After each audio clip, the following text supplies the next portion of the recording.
A compreensão brutal de que o exterior é apenas uma extensão da própria pele altera irrevogavelmente as regras do jogo existencial.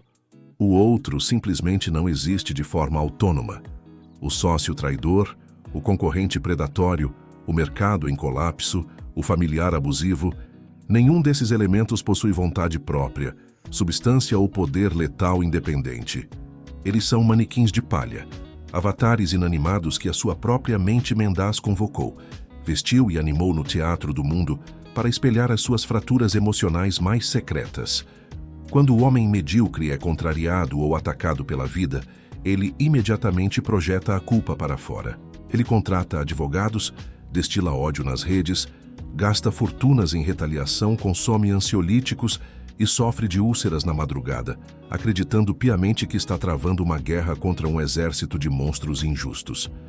Ele morre exausto, tentando polir o espelho na esperança de mudar o próprio reflexo. O artífice da escola dos deuses, diante do exato mesmo ataque, volta-se furiosamente para dentro.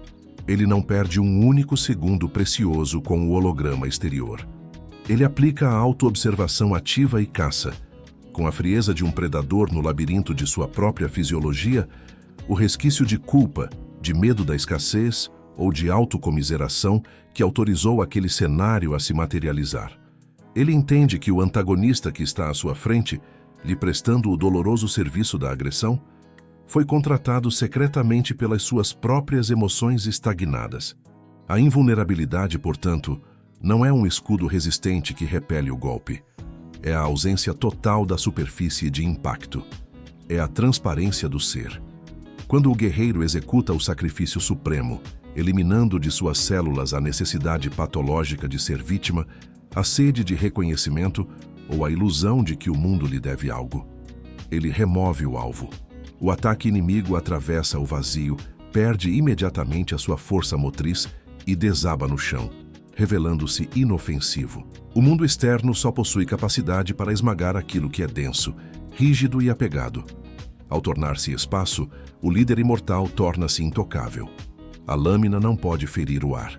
É neste estágio de maturidade marcial que a tecnologia do espírito atinge o seu clímax prático. O domínio cirúrgico sobre a própria psique gera um fenômeno bioenergético e gravitacional que subverte as leis da física corporativa e social. Quando um homem curado, purificado da histeria e enraizado no poder do seu próprio baixo ventre, caminha pelos corredores de sua empresa ou senta-se a uma mesa de negociações, o ambiente físico se curva à sua densidade magnética. A ansiedade coletiva recua na sua presença. O caos corporativo se ordena de forma espontânea. Ele não precisa levantar a voz para ser obedecido, não precisa usar de táticas de terror para ser respeitado e não precisa manipular para vencer. A sua mera presença, incandescente e aterradora em sua integridade de granito, desativa as programações reativas de todos ao seu redor. Os homens comuns, secretamente exaustos pelo peso insuportável de suas próprias mentiras mecânicas, submetem-se de forma natural e instintiva àquele que de fato governa o próprio estado de ser. Onde há um soberano de si mesmo, o mundo se apressa em se ajoelhar. Esta é a verdadeira e definitiva alquimia. A riqueza material, o sucesso expansivo e o poder deixam de ser prêmios sujos disputados a tapas na lama do desespero e passam a ser os subprodutos naturais, matemáticos e inegociáveis de um estado de absoluta soberania interna. O artífice compreende que a economia global é feita da mesmíssima substância que o seu pensamento contínuo. Ele já não trabalha para sobreviver com a corda no pescoço. Ele opera no mundo apenas para expressar a abundância radiante que forjou no silêncio de sua própria carne. O universo abandona o papel de carrasco impiedoso e assume a sua verdadeira e divina função, a de um servo devotado, aguardando no escuro vibracional as ordens inabaláveis para materializar o império que o sonhador despertado finalmente decidiu sonhar. Antes que você possa compreender a anatomia de uma vitória real, antes que possa testemunhar a jornada de um homem que se ergueu dos escombros de sua própria mediocridade para forjar o próprio destino, é imperativo que o terreno da batalha seja brutalmente desnudado. O mundo que você vê ao seu redor, com suas metrópoles de vidro e aço, seus fluxos financeiros incessantes, suas crises cíclicas, suas pandemias de ansiedade e seu ruído tecnológico ensurdecedor, não é a realidade objetiva. É antes uma vasta e complexa alucinação coletiva. A humanidade contemporânea caminha em um estado de profundo sonambulismo, hipnotizada pela crença letal de que existe um universo exterior dotado de vontade própria, uma força mecânica, governada pelo acaso, que decide quem sobe e quem cai, quem vive e quem morre. No entanto, o verdadeiro campo de batalha não são os mercados corporativos, os tribunais ou os parlamentos, mas a vasta, densa e inexplorada selva interna que compõe a psique de cada indivíduo. A civilização moderna construiu a prisão perfeita, uma masmorra sem grades físicas, onde o prisioneiro é simultaneamente o carcereiro e o executor de sua própria sentença. Essa tirania invisível não é exercida por governos ou corporações, mas por um poder biopolítico muito mais insidioso, um biopoder que se infiltra na carne, que regula a respiração, que determina a postura e que dita os limites da vitalidade humana através do medo crônico. A voz que governa essa prisão é a mente mendaz. Ela é o parasita primordial, uma estrutura de pensamento fossilizada que se alimenta da culpa, do ressentimento, da vitimização e, acima de tudo, da terrorífica antecipação da morte. Para sustentar sua ilusão de controle, a mente mendaz paralisa a energia vital, criando uma verdadeira couraça muscular e psicológica no indivíduo, fazendo com que a dor emocional não resolvida se cristalize em doença física e em fracasso material. É exatamente na fenda dessa angústia civilizatória, no ponto de ruptura, onde o homem moderno descobre que nenhuma quantidade de dinheiro, de prestígio ou de aprovação social pode preencher o abismo de sua própria insignificância, que a escola dos deuses se revela. A escola não é uma instituição acadêmica, não possui paredes de pedra, não cobra mensalidades em moeda corrente e não emite diplomas que possam ser pendurados em um escritório. Ela é a viagem de retorno à essência, um estado de ser e de absoluta responsabilidade que coexiste em paralelo com o mundo das massas adormecidas. Ao longo dos milênios, a escola teve muitos nomes e foi guardada por muitos rostos, mas a sua essência marcial e filosófica encontra o seu apogeu na doutrina imortal do monge guerreiro Lupélius.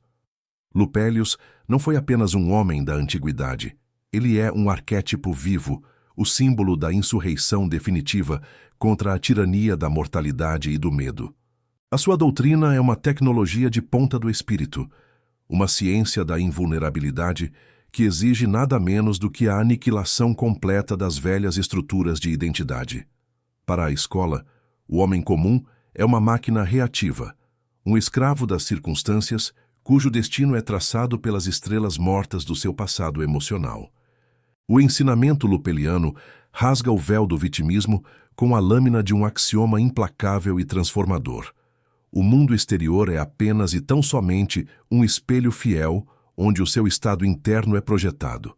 A economia que o esmaga, o inimigo que o persegue, a traição que o fere, tudo isso é convocado, materializado e sustentado pela frequência de seus próprios pensamentos de escassez, de dúvida e de desamor. Não há injustiça no universo, não há caos punitivo. Há apenas uma matemática espiritual inegociável, regida pelo princípio supremo de que o visível nasce estritamente do invisível. A névoa espessa e cinzenta que cobria a metrópole naquela manhã não era diferente da névoa que asfixiava a alma de Kyle. Para todos os efeitos externos, ele havia atingido o ápice do sucesso corporativo, mas no silêncio de sua própria carne, ele apodrecia. Kyle despertou com o peito esmagado por uma âncora invisível, o coração batendo no ritmo errático e desesperado de um animal acossado. Sua vida era um ciclo infinito e nauseante de repetições, uma coreografia mecânica ditada pelo medo, pela ansiedade e por uma sensação perene de insuficiência.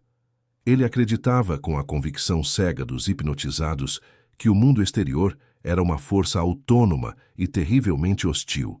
Ele passava os seus dias culpando a instabilidade obscena da economia, a deslealdade predatória de seus concorrentes, a frieza de sua família e os caprichos insondáveis de um destino cruel. Em sua mente mendaz, Kael era uma vítima trágica e heróica das circunstâncias. Ele rezava a um Deus externo, implorando por clemência, por um alívio financeiro, por um milagre que alterasse a matéria brutal de sua realidade, sem jamais suspeitar que a divindade para a qual clamava não passava de uma superstição e que o único criador daquele inferno respirava, de forma falha e ofegante, através de seus próprios pulmões. Ele estava doente de si mesmo, envenenado pela crença limitante na inevitabilidade de seu sofrimento e na sombra sempre presente da morte, que governava cada uma de suas decisões financeiras e afetivas. Kael era o próprio retrato da dependência, uma condição que não nasce de um contrato de subordinação, mas do esmagamento do próprio ser. Foi neste estado de completa falência interna, à beira do colapso físico e moral, vagando pelas ruas úmidas como um fantasma despojado de vontade, que ele encontrou a escola. O acesso não se deu por um portal místico, mas através da presença esmagadora de um homem. O mentor, o Dreamer. Um indivíduo cujo olhar não via o rosto cansado de Kael, mas atravessava os séculos de sua linhagem de medos e covardias. O mentor parou diante dele em um beco sombrio e, com uma voz que parecia ecoar do fundo de uma caverna primordial, desferiu o primeiro golpe que estilhaçaria o ego de Kael. Disse-lhe que ele cheirava a emoções mortas e a desculpas. O mentor afirmou, com uma frieza inabalável, que o mundo de Kael era um cemitério porque ele era um cadáver que se recusava a fechar os olhos. O exterior não existe de forma independente. Tudo o que Kael via, tudo o que o esmagava, era apenas a sombra projetada daquilo em que ele acreditava, o vômito do seu próprio estado de ser conflituoso. Aquelas palavras não foram oferecidas como um consolo materno. Foram proferidas como uma sentença de morte para a sua mentira pessoal. O mentor deixou claro que Kael era o único obstáculo a tudo o que pudesse desejar, e que a sua pobreza consistia exatamente em ter cedido os seus direitos de artífice da realidade. O que se seguiu não foi o abraço condescendente que a espiritualidade de supermercado promete aos fracos, mas a descida vertiginosa aos rigores marciais do treinamento lupeliano. O mentor arrastou Kael para fora de sua zona de conforto putrefata e o lançou no epicentro de uma forja implacável. Para estilhaçar a mente mendaz, o mestre sabia que era inútil debater no plano do intelecto ou da moralidade. A guerra precisava descer aos confins densos da biologia, dissolvendo a espessa couraça muscular onde a vida de Kael havia estagnado em forma de trauma, rigidez e pavor crônicos. O campo de batalha não era a bolsa de valores, mas o próprio corpo de Kael. O primeiro e mais letal golpe dessa rotina marcial foi desferido na fronteira oculta entre a noite e o dia. O mentor ensinou-lhe a premissa mais escandalosa e fundamental da escola. O sono, da forma como é praticado pela massa adormecida, é a representação diária da morte, uma aceitação absoluta e vulnerável da inconsciência. Kael foi brutalmente proibido de desmaiar na cama após seus dias de exaustão e humilhação corporativa. Ele foi instruído com rigor na arte de aproximar-se do sono acordado, mantendo a lucidez afiada como a lâmina de uma espada, enquanto o corpo físico cedia ao peso do descanso. Esse ato impedia que a letargia o arrastasse de volta para as profundezas infernais da mecanicidade, transformando o momento de dormir em um teste supremo de vigilância contínua. E antes mesmo que o sol ousasse despontar no horizonte cinzento da cidade, por volta das 4 da manhã, o mestre o arrancava impiedosamente do repouso e o atirava no asfalto congelante. Essa corrida matutina não era um mero e profano exercício cardiovascular, mas uma engenhosa e brutal rasteira na mecanicidade, uma técnica de fricção visceral projetada unicamente para provocar e expor o antagonista interno. Enquanto Kael corria contra o vento cortante, o ácido lático queimava em suas veias como fogo líquido e a exaustão erguia muros psicológicos maciços. A sua voz interna implorava histericamente por clemência, autopiedade e abandono, sugerindo que ele desistisse para poupar o próprio corpo. Mas o mestre ensinara que o corpo é indestrutível e que a dor da corrida era apenas a resistência da mente covarde. Ao ser forçado a cruzar o próprio limite físico e a recusar a rendição, um fenômeno puramente bioenergético ocorria. A rigidez crônica de seus ombros, a trava em seu maxilar e a tensão em seu diafragma se fragmentavam. O corpo começava a vibrar em uma frequência altíssima e luminosa, e Kael compreendeu, na fornalha de seus próprios músculos, que a superação da fadiga era o primeiro passo para a integridade. Tornar o corpo plenamente consciente era a única premissa biológica para que a mente pudesse, enfim, operar livre e liberta das correntes mortíferas do passado.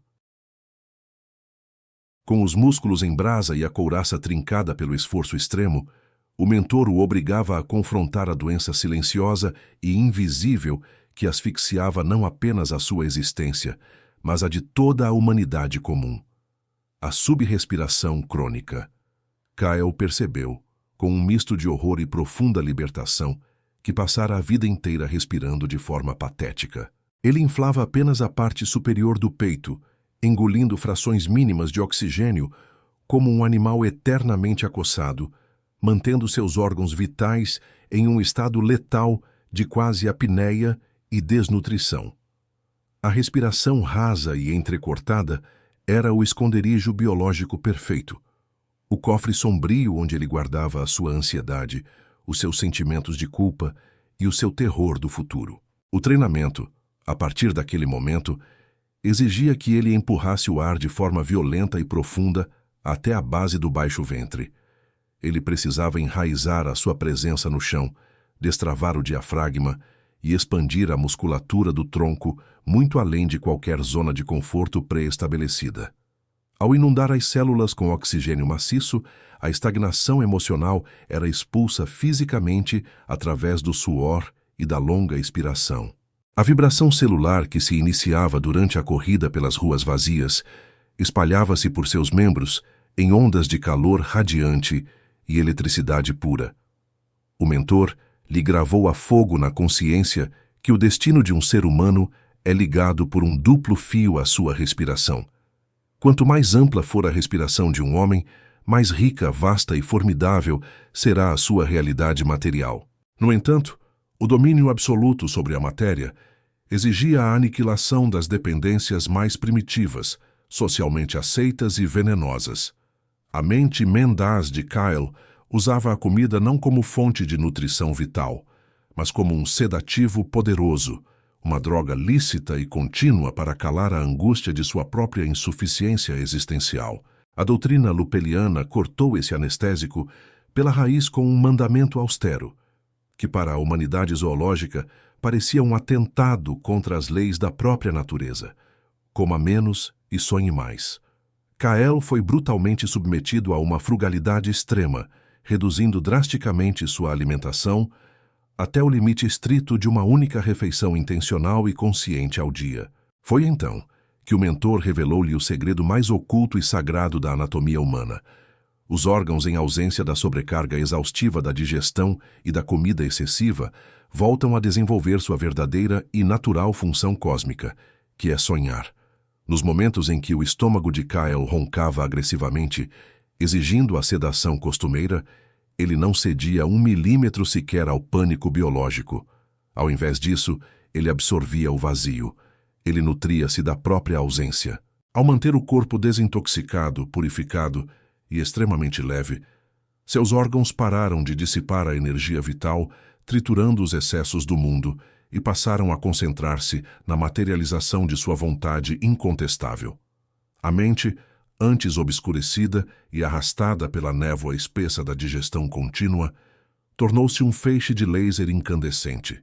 A compulsão pela comida, assim como a doença, a velhice e a própria morte, foram desmascaradas ali mesmo como hábitos mentais ruins, ilusões nefastas e superstições das quais ele precisava, urgentemente, purificar-se a nível celular. Esta forja física e implacável preparava o terreno biológico exato para o teste definitivo no mundo dos eventos. Kael não era mais o corpo flácido e amedrontado que chorava por clemência divina.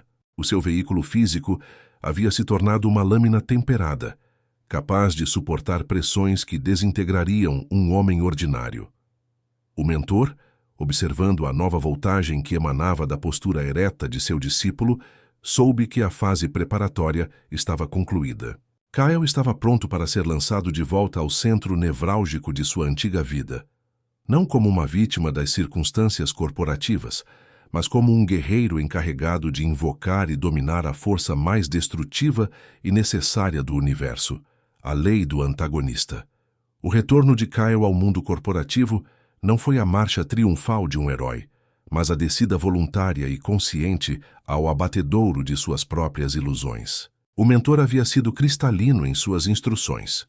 Kael deveria voltar ao epicentro do desastre que ele mesmo havia manifestado, mas estava terminantemente proibido de reagir de forma mecânica, de dar ordens em desespero ou de acionar os seus antigos escudos jurídicos e financeiros. A forja biológica, a que fora submetido nas madrugadas geladas, preparara a sua carne para a verdadeira guerra, mas agora a arena exigia a aplicação letal da lei do antagonista. O universo, respondendo com uma exatidão matemática e implacável à qualidade dos medos que ainda latejavam nas frestas de sua psique, materializou o adversário perfeito. O antagonista supremo assumiu a forma de um executivo rival, um predador corporativo de intelecto afiado e crueldade gélida, que orquestrou uma aquisição hostil desenhada milimetricamente para pulverizar a empresa de Kael, expor as suas falhas de liderança e arrancar-lhe a última gota de dignidade pública. A pressão atmosférica no escritório era esmagadora, quase líquida, saturada com o cheiro metálico da adrenalina e o pânico de diretores que já farejavam a ruína. Cada movimento do rival era uma facada no ego dilatado e frágil de Kael. Ele sangrava raiva, ressentimento e um profundo e doentio senso de injustiça. A sua mente mendaz, aquele parasita ancestral que se alimentava da sua dor, gritava em pânico nos seus tímpanos, exigindo retaliação imediata. Ela clamava por justiça, implorava para que Kael contratasse advogados inescrupulosos, destruísse a reputação do inimigo na mídia e lutasse com as mesmas armas sujas na lama do mercado.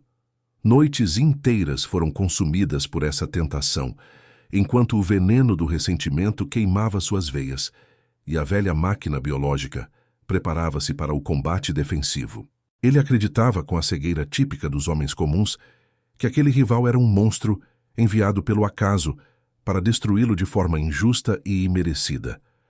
Foi no auge desse desespero silencioso que a presença impessoal do mentor invadiu a penumbra do seu escritório. O mestre olhou para os olhos injetados de sangue de seu discípulo e, em vez de oferecer solidariedade, soltou uma risada grave e aterrorizante que fez os vidros da sala vibrarem. Ele ordenou com uma autoridade que não admitia réplica que Kael amasse o seu inimigo, pois aquele rival implacável era, na verdade, o instrumento mais sagrado da sua salvação.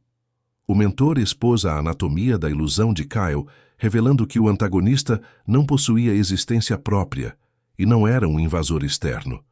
Ele era apenas um manequim vazio, vestido e animado pela energia das próprias dúvidas, medos e culpas que Kael mantinha em segredo. Sob a máscara feroz do inimigo, esconde-se o nosso maior aliado, o nosso mais fiel servidor, cujo único e exclusivo objetivo é a vitória daquele a quem ele se manifesta. A lei do antagonista operava sob uma premissa inegociável. O inimigo só tem poder para ferir porque encontra em você o gancho perfeito, a ferida aberta, a dissonância interna. Aquele predador financeiro estava ali, prestando um serviço inestimável, mapeando as fraquezas de Kael, o seu terror da escassez e a sua arrogância disfarçada de decência, com a precisão de um mestre de artes marciais. O mestre foi inabalável ao afirmar que é um ato de pura idiotice apontar o dedo para o espelho, exigindo que a imagem mude, quando o que precisa ser quebrado e refeito é o próprio homem. Kyle sentiu o impacto dessas palavras como um soco no estômago, uma dor que não vinha do ataque do rival, mas da sua própria teimosia em defender uma identidade que não passava de um aglomerado de reações programadas. O atrito era insuportável, dilacerante, mas o mentor deixou claro que o conflito é a única máquina capaz de gerar a energia necessária para a transmutação alquímica do ser. Ninguém no mundo pode amar um ser humano mais do que o seu antagonista, pois ele é a força que o obriga a transcender a mediocridade e a alcançar a integridade. A teoria transformou-se em urgência de vida ou morte no dia seguinte, quando o Conselho de Administração foi convocado para a reunião que selaria o destino da corporação. O rival sentou-se à mesa com a postura triunfante de um carrasco, pronto para proferir as ofensas letais que destituiriam Kyle do comando. O ataque verbal começou, ácido, metódico, expondo falhas e projetando a ruína. A reação mecânica do corpo de Kyle foi instantânea, um relâmpago de biologia primitiva e condicionamento social. Suas glândulas injetaram uma torrente de cortisol em sua corrente sanguínea. Seus punhos cerraram-se instintivamente debaixo da mesa, e a bile da raiva subiu por sua garganta. A máquina humana estava perfeitamente programada para a guerra exterior. Era exatamente assim, obedecendo a essa histeria hipnótica, que os homens comuns morriam de infarto e úlceras, debatendo-se nas teias da ilusão, perpetuando o ciclo de dor ao acreditar que a batalha era travada no mundo físico. Mas neste exato milissegundo de fervura celular, a disciplina lupeliana, cravada em sua carne através da forja das madrugadas, foi acionada. Kyle parou. Em um ato de suprema e silenciosa violência contra a sua própria biologia reativa, ele puxou o freio de emergência. Ele não moveu um músculo. Ele congelou a expressão e recusou terminalmente a contração. Em vez de reagir atacando ou encolhendo-se, ele afrouxou os ombros, enraizou os pés profundamente no chão de mármore e aprofundou a respiração até a base do abdômen, infundindo oxigênio nas células para dissipar a estagnação do medo. Ele não lutava contra o insulto, ele tornava-se espaço. E foi exatamente neste instante de impassibilidade aguda que Kyle iniciou a guerra real, a autoobservação ativa. Ele inverteu bruscamente o vetor de sua atenção, dobrando a sua consciência sobre si mesmo. Tornou-se um caçador impiedoso de olhos abertos, à espreita dentro da selva de sua própria psique. Ele rastreou a origem daquela cólera com a frieza de um cirurgião, operando sem anestesia. Ele dissecou a emoção, despojando-a da narrativa vitimista. Ele não encontrava o rival na raiz daquela dor. Ele encontrava um garoto aterrorizado pela rejeição. Ele encontrava uma crença fossilizada e apodrecida de que a sua sobrevivência dependia da aprovação alheia. Ele encurralou a fera dentro de si e a iluminou com o fogo inabalável de sua atenção. Foi quando a clarividência o atingiu como uma lança no peito. Pela primeira vez, o axioma supremo da escola dos deuses explodiu em sua consciência não como uma metáfora filosófica, mas como a mais inegável e fria das físicas, visibilia ex invisibilibus. Tudo aquilo que vemos e tocamos nasce do invisível. Kyle contemplou a sua empresa falida, os rostos tensos e pálidos de seus diretores, a postura agressiva do rival, e compreendeu que nada daquilo era um acidente ou uma injustiça.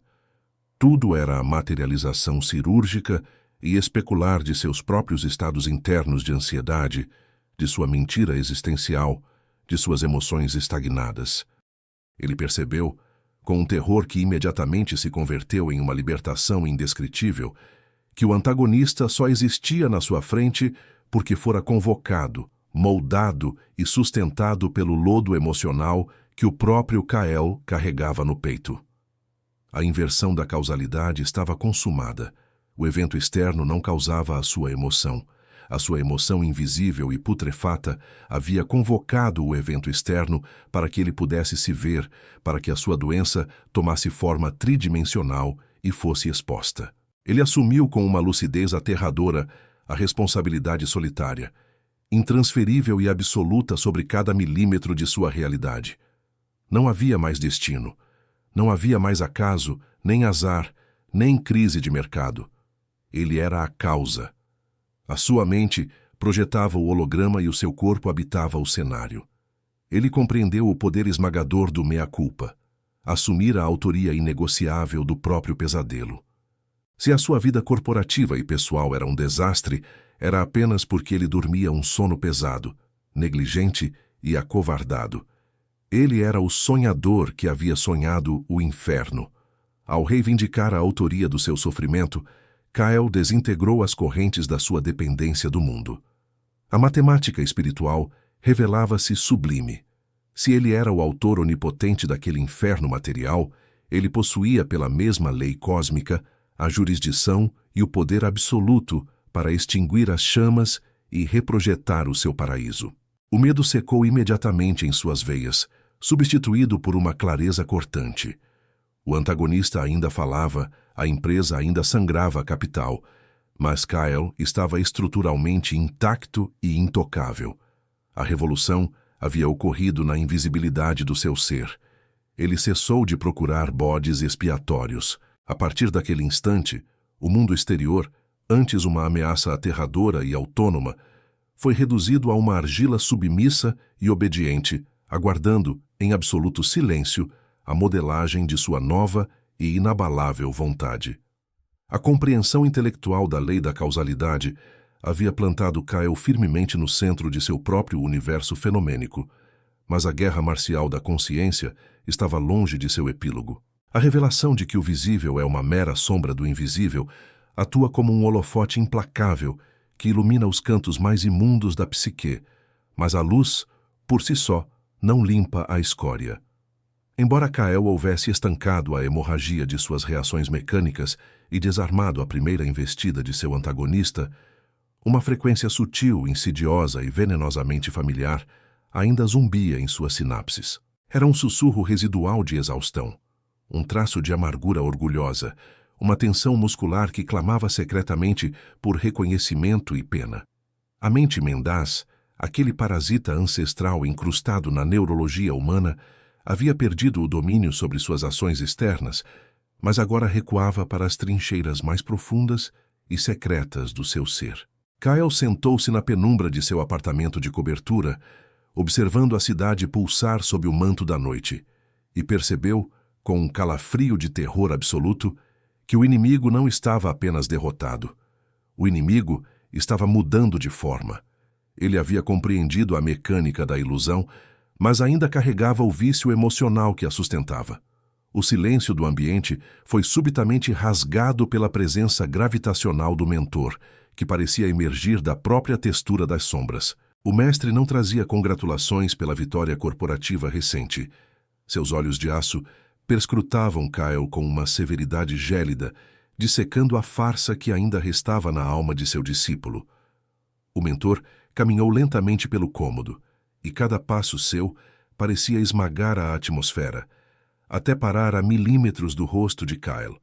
Com uma voz que vibrava com a autoridade de éons de sabedoria implacável, o mestre desferiu o golpe cirúrgico, revelando a ferida fundamental: o ser humano ama sofrer. O mentor expôs sem qualquer traço de piedade que as pessoas jurariam o contrário aos prantos, mas na realidade não sairiam do seu inferno por nada deste mundo, pois entregar-se a esse estado lhes permite permanecer agarradas ao mundo e sentirem-se seguras na ilusão de que uma ajuda externa possa chegar. Kyle foi obrigado a engolir a verdade mais repulsiva sobre a sua própria natureza. Ele amava a sua dor. O vitimismo não era um acidente ou uma injustiça do destino. O vitimismo era uma escolha psicológica ativa, uma estratégia mesquinha e viciante, usada por sua mente mendaz para roubar energia, para mendigar afeto e para evadir-se da responsabilidade aterradora de ser um soberano absoluto. Sob o escrutínio do mentor, a anatomia do sofrimento de Kyle foi dissecada a sangue frio. O mestre explicou que a dor física e os obstáculos materiais são componentes naturais da fricção do universo, mecanismos necessários para a evolução e para o despertar da vontade. No entanto, o sofrimento é algo inteiramente diferente. O sofrimento é inútil, autoindulgente e artificial. É a história lamentosa que o indivíduo conta a si mesmo sobre a dor. A postura do anão psicológico que transita pelo mundo com o rabo entre as pernas, alimentando sentimentos de culpa e sustentando medos irreais. Kyle foi forçado a ver como ele usava o seu cansaço, a sua falência iminente e a crueldade do seu rival como medalhas de um martírio invisível. Ao se colocar no papel de vítima das circunstâncias da economia e da traição alheia, ele estava perpetuando ativamente a sua própria degradação, pois o vitimismo não é uma consequência, mas a origem de todas as desventuras. A mente mendaz sussurrava-lhe que o sofrimento o tornava especial, que o tornava merecedor de uma recompensa futura, mas o mentor esmagou essa crença, alertando que os seres humanos veneram a morte e não a suprimiriam jamais, nem mesmo se pudessem, porque a consideram a solução final para seus problemas e para as mortes psicológicas que infligem a si mesmos. O ser humano não pode morrer, pode tão somente matar-se, dedicando-se intensamente e fazendo da autocomiseração e da autossabotagem um trabalho em tempo integral. A escola dos deuses não pede jejuns vazios ou doações de riqueza material. O único sacrifício absoluto e inegociável exigido pelo treinamento lupeliano no altar do despertar é a entrega definitiva da utilidade do próprio sofrimento. O mentor exigiu esse sacrifício de Kyle ali mesmo, naquela noite densa e opressiva. Era o clímax de sua jornada interna, o momento de cruzar o abismo sem cordas de segurança. O mestre declarou com uma ferocidade luminosa que não existe nenhuma ajuda que lhe possa chegar de parte alguma, pois o mundo é apenas um efeito, e tudo aquilo que o homem chama de realidade é a materialização de seus sonhos ou de seus pesadelos. Kyle precisava compreender que a dependência de qualquer validação externa, seja ela a pena dos fracos, a aprovação do conselho de administração ou o ódio de seu antagonista, era um veneno letal. O mentor foi categórico ao afirmar que a doença mais grave do ser humano é a dependência, uma condição de degradação interior que nasce do próprio medo e da renúncia à vida. Depender do mundo para validar a própria dor era o pecado imperdoável, a traição suprema contra a própria vontade. Kyle fechou os olhos e a guerra crônica em sua mente atingiu seu ápice.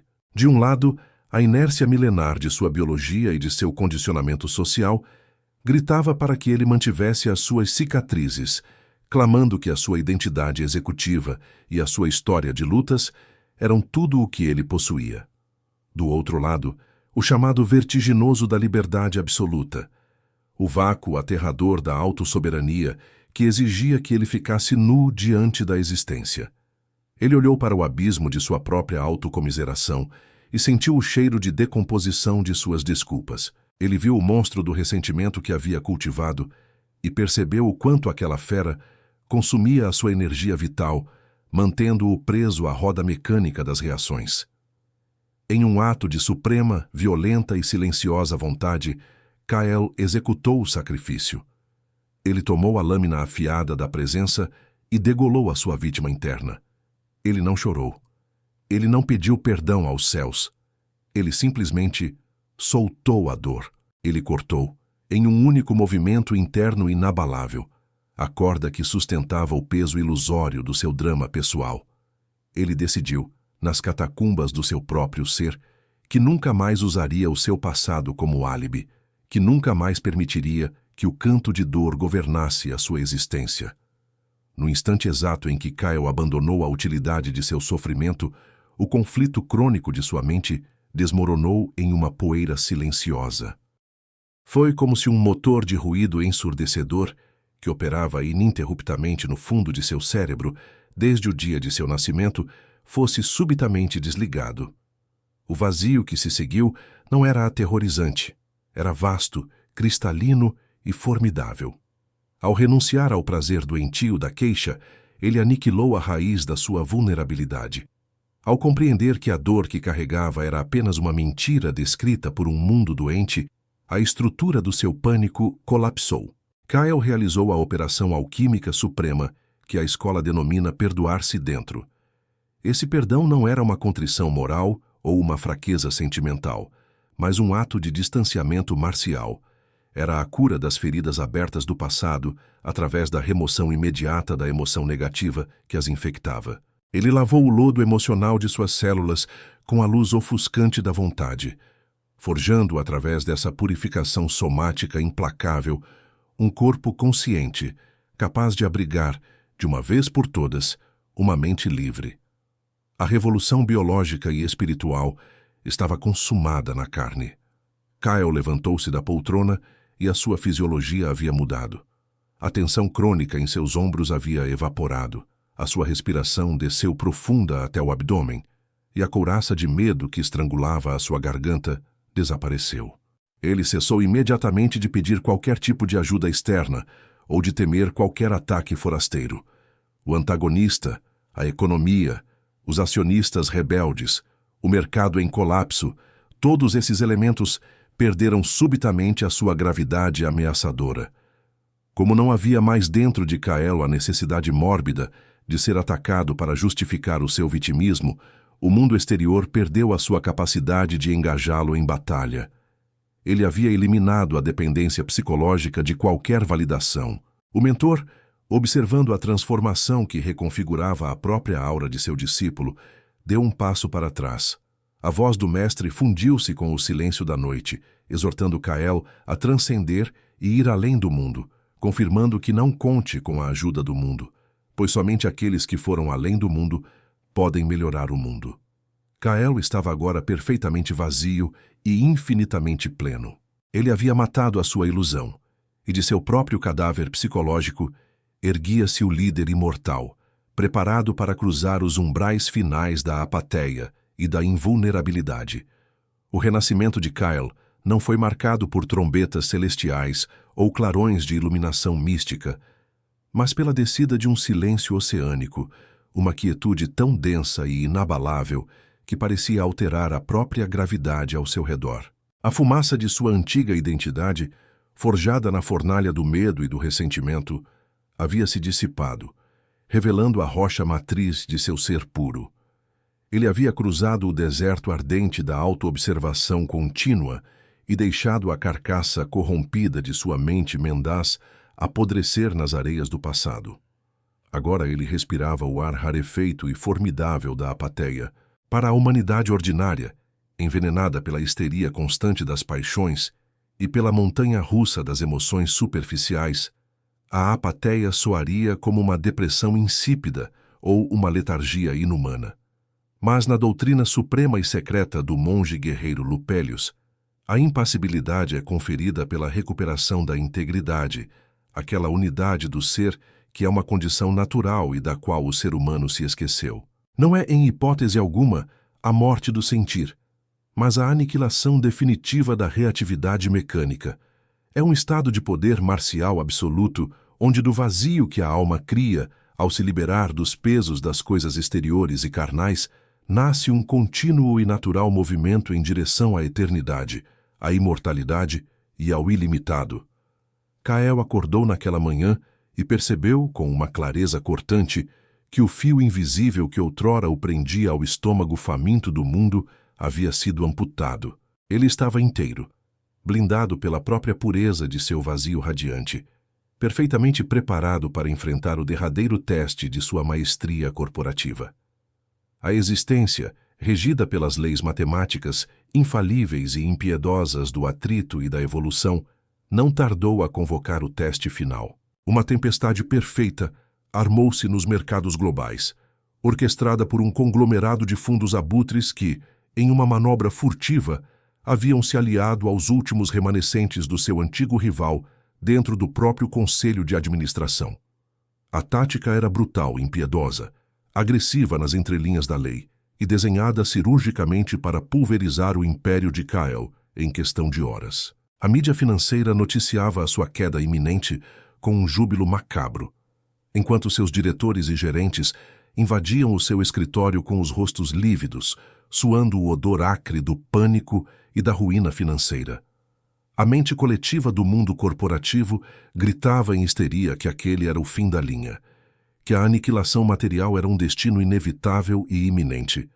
E ali, posicionado exatamente no olho do furacão, onde a destruição parecia certa, Kael sentou-se. Ele não convocou um batalhão de advogados imediatamente. Ele não praguejou contra a injustiça do sistema. Ele não reagiu com a fúria cega de um animal acuado. Ele simplesmente permaneceu ancorado em seu centro imperturbável e silencioso, aplicando com rigor a ciência letal que o seu mentor lhe gravara a fogo na carne. O mundo é pó. Assopre-o e disperse-o, ecoava a voz de Lupélius em sua consciência. Quando a reunião de emergência do conselho foi instaurada, a sala exalava a eletricidade estática do medo absoluto. O líder do ataque hostil levantou-se com a postura triunfante de um carrasco, pronto para decapitar a sua vítima em praça pública. Ele expôs as cifras deficitárias, as traições internas habilmente ocultadas e a impossibilidade matemática e jurídica de sobrevivência da corporação. Ele esperava de Kael a reação humana padrão e previsível, a raiva incontida, a súplica humilhante por um acordo ou o colapso nervoso de um homem derrotado. Mas a vítima que ele procurava ferir já não habitava aquele corpo. Kael olhou para o seu algoz com a tranquilidade cristalina e abissal de quem observa uma tempestade violenta através de um vidro blindado e inquebrável. Não havia nele 1 miligrama de repulsa. Não havia ódio pulsando em suas veias e, acima de tudo, não havia o menor vestígio de medo. A lei marcial da escola é implacável. Para que o mal possa se instalar e operar com poder de destruição no mundo físico, ele precisa imperativamente do consentimento e da ressonância interna de sua vítima. A incorruptibilidade e a pureza tornam um guerreiro invulnerável, inatacável, até pelos males mais temíveis. Kael não oferecia mais essa ressonância. O seu rádio interno havia mudado de frequência. Sem feridas abertas no seu ego, a lâmina do inimigo escorregava sem cortar. Sem a liga magnética do medo de Kael para sustentá-la, a agressividade concentrada do inimigo começou a falhar e a se dissipar no ar refrigerado da sala de vidro. A cena que se desdobrou a seguir contrariou frontalmente todas as leis mecanicistas da física corporativa ordinária. Ao confrontar diretamente o vácuo insondável e a impassibilidade assombrosa da apatia de Kael, o ataque hostil perdeu imediatamente o seu vetor de força. O discurso agressivo e ensaiado do rival desmoronou em uma gagueira confusa e vacilante. A força estrutural de um homem verdadeiramente íntegro neutraliza o ambiente à sua volta, porque a realidade física se curva inevitavelmente à densidade magnética do ser. Sem o suprimento energético do conflito interno de Kael, os conspiradores sentiram o terreno desaparecer sob seus pés. Começaram a se voltar uns contra os outros em pequenas discordâncias. A estrutura do ataque jurídico ruiu sob o peso de sua própria desordem paranoica. E a aquisição hostil foi repentinamente abortada por um erro técnico, amador e impulsivo de seus próprios arquitetos financeiros. O perigo evaporou tão rápido quanto surgiu, revelando e validando na prática a premissa fenomenológica e fundamental de que o poder de um homem encontra-se em possuir a si mesmo. A vitória suprema havia se materializado de forma acachapante, antes mesmo que qualquer combate físico, tático ou jurídico precisasse ser efetivamente travado, confirmando que um ser humano íntegro, real, assim o é porque governa a si mesmo. Com a ameaça externa totalmente dissolvida no oceano infinito de sua própria quietude, Kael deu início à fase mais sublime, complexa e divina de sua jornada evolutiva, a harmonização dos opostos. A humanidade comum, reativa, dualista e profundamente adoecida pela polaridade, acredita cegamente que o mundo é feito de forças inconciliáveis e excludentes. O homem medíocre divide a sua existência entre a brutalidade necessária da sobrevivência corporativa e a passividade alienada da espiritualidade. Mas o líder forjado nas chamas da escola dos deuses sabe que a verdadeira obra-prima exige a capacidade fisiológica e psicológica de conter paradoxos simultâneos que explodiriam a mente estreita de seres inferiores. O mentor havia-lhe designado a tarefa colossal e imperativa de harmonizar os aparentes antagonismos de sempre, economia e ética, ação e contemplação, poder financeiro e amor. Kyle voltou a assumir o leme de seu império reconstruído não como um predador faminto impulsionado pela ganância da escassez, nem como um asceta frágil em fuga dos rigores do mundo material, mas como um soberano caminhando sobre sua própria criação, ditando as leis da matéria a partir do trono inabalável de sua vontade. Na reconstrução meticulosa de suas empresas e na reformulação de seus conselhos, Kyle instaurou uma nova e radical ordem diretiva, fundindo definitivamente a economia com a ética. Ele compreendeu que a ética verdadeira e funcional é a integridade inquebrável celular e vibracional do próprio ser. Kyle sabia que uma economia rica é sempre a expressão direta e inegável de um pensamento imortal. Ele não tolerava mais transações comerciais baseadas na chantagem do medo ou na histeria da escassez. Quando ele sentava à mesa para liderar negociações de bilhões de dólares, a sua ação era implacável, cortante e precisa, como a lâmina fria de uma espada recém-forjada, mas era, de forma perfeitamente simultânea, banhada por uma profunda, vasta e inalterável contemplação. Ele operava no olho cego do furacão, no epicentro caótico da bolsa de valores, mas a sua frequência cardíaca não sofria alterações, e a sua mente permanecia tão limpa, desabitada e vasta quanto um céu de inverno siberiano. A ação frenética, dinâmica e externa era ancorada inabalavelmente em um silêncio interno sepulcral. Mas o maior dos milagres manifestados pela nova liderança de Kyle foi a alquimia final e magistral entre o poder financeiro bruto e o amor. A palavra amor, banalizada pelos homens tristes, foi resgatada pelo guerreiro em sua etimologia mais oculta, visceral e revolucionária, revelada pelo mentor, amors, a ausência de morte. O poder financeiro e a vasta riqueza material de seu conglomerado deixaram de ser o objetivo ansioso de uma busca neurótica para se tornarem a consequência inevitável, matemática e radiante de um ser que eliminou a escassez da própria matriz de sua psicologia. Ele governava o capital global, como um rei soberano governa as chuvas e as colheitas de seu domínio, com benevolência absoluta, provendo expansão contínua, mas sem qualquer traço de dependência, apreensão ou apego. Amar para Kyle significava não permitir, sob nenhuma hipótese, que nenhuma célula de seu corpo, nenhuma decisão estratégica de sua empresa e nenhuma interação humana fosse contaminada pela vibração pútrida da finitude, do medo crônico, do ressentimento mesquinho ou do limite imposto pelo mundo. Ele sabia que a fonte inesgotável da abundância era o seu próprio corpo consciente e a sua mente perfeitamente alinhada ao sonho. Kyle caminhou pelos corredores silenciosos e elegantes de sua sede, e os seus funcionários sentiam fisicamente a radiação dessa presença incontestável e organizadora. Eles haviam se tornado extensões vitais de um organismo vivo, incrivelmente saudável e próspero, liderado por uma consciência central que não mendigava a aprovação do mercado e que não temia de forma alguma a ruína econômica. O lodo emocional tóxico que caracteriza o ambiente corporativo padrão foi vaporizado instantaneamente pela simples e aterradora honestidade que emanava do seu líder.